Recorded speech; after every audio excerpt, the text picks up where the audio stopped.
மேகதாது தமிழ்நாட்டில் இருக்க ஒவ்வொருத்தருமே இந்த வார்த்தையை கேள்விப்பட்டிருப்பீங்க. இன்னைக்கு நடைபெற்ற சட்டமன்றத்தில் கூட தமிழ்நாட்டோட மாண்புமிகு முதலமைச்சரான விஜய் அவர்கள் கர்நாடக அரசு மேகதாது அணையை கட்ட போறேன்னு சொல்றாங்க. இதை எதிர்த்து தமிழ்நாட்டில் இருக்க அனைத்து சட்டமன்ற உறுப்பினர்களுமே எதிர்கட்சி ஆளுங்கட்சி இது மாதிரினா பாகுபாடு பார்க்காம நம்மளோட தமிழ்நாட்டோட விவசாயிகளுக்காக ஒன்றிணைந்து ஓர் அணியில கர்நாடகாவுக்கு எதிராக நிற்கணும் அப்படின்னு சொல்லியிருக்காரு. இப்போ இந்த மேகதாது அணைனா என்ன, இது கட்டினா தமிழ்நாட்டுக்கு என்ன பிரச்சனை வரும், இதை கட்டுறதுக்கு கர்நாடக அரசு பார்த்தீங்கன்னா என்னென்னலாம் ரீசன் சொல்கிறாங்க, உச்ச நீதிமன்றம் என்ன சொல்லுது அப்படின்றதெல்லாம் டீட்டெயிலாக இந்த வீடியோவில் பார்க்கலாம். இந்த மேகதாது அணை கட்டுறதுக்கு கர்நாடக அரசு பார்த்தீங்கன்னா என்னென்னலாம் ரீசன் சொல்கிறாங்கன்னா, கர்நாடகா மழை இல்லாத வறட்சி காலங்களில் குடிநீருக்கே எவ்வளவு அவதிப்படுறாங்கன்றது தெரியும். குடிநீர் இல்லாமல் ரொம்ப கஷ்டப்படுறோம். அதனால் இந்த அணை மட்டும் இல்லாமல் இந்த மேகதாது அணையிலிருந்து நாங்கள் மின்சார உற்பத்தியும் பெருக்கிக்க முடியும். மழை காலங்களில் கடலில் வீணாக போகிற நீரை தானே பார்த்தீங்கன்னா இதில் நாங்கள் சேமித்து வைக்கிறதுக்கு கேட்குறோம். இது மட்டும் இல்லாமல் தமிழ்நாட்டுக்கு வழங்குற நீர் பங்குன்றது இருக்குது பார்த்தீங்களா, அதிலிருந்து நாங்கள் பார்த்தீங்கன்னா கையை வைக்க மாட்டோம். உங்களுக்கு இப்போ எந்த அளவுக்கு நீர் பங்கு வருதோ அதை பார்த்தீங்கன்னா நாங்கள் கொடுப்போம். இதனால் பார்த்தீங்கன்னா விவசாயிகள் பார்த்தீங்கன்னா எந்த ஒரு விதத்துலையும் பார்த்தீங்கன்னா பாதிப்படைய மாட்டாங்க. தமிழ்நாடு அரசாக கூட ஒத்துழைச்சு நாங்கள் செயல்படுவோம் அப்படின்ற மாரி கர்நாடக அரசு சொல்கிறாங்க. ஆனால் இந்த அணை கட்டிட்டாங்க அப்படின்னா கர்நாடக அரசு இதுமாரி தான் பேசுவாங்களான்னு கேட்டிங்கன்னா கண்டிப்பாக இதுமாரி பேச மாட்டாங்க.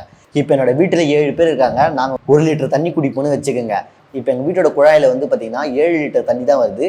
நாங்கள் பிடிச்சிட்டு டேப்பை மூடுறதுக்கு அப்புறமா தான் பக்கத்து வீட்டுக்குன்றது தண்ணி போகும்னு வச்சுக்கோங்க. இப்போ அதில் 7 லிட்டர் தண்ணி மட்டும் வருதுன்னா நாங்கள் என்ன பண்ணுவோம், எங்களோட தேவையை பூர்த்தி பண்ணுறதுக்காக அந்த 7 லிட்டர் தண்ணியும் பிடிச்சி வைக்கிறத தான் பார்ப்போம். அதுமாரி பிடிச்சி வச்சுட்டாங்கன்னா பக்கத்து வீட்டில் இருக்கவங்களுக்கு தண்ணின்றது கிடைக்காது.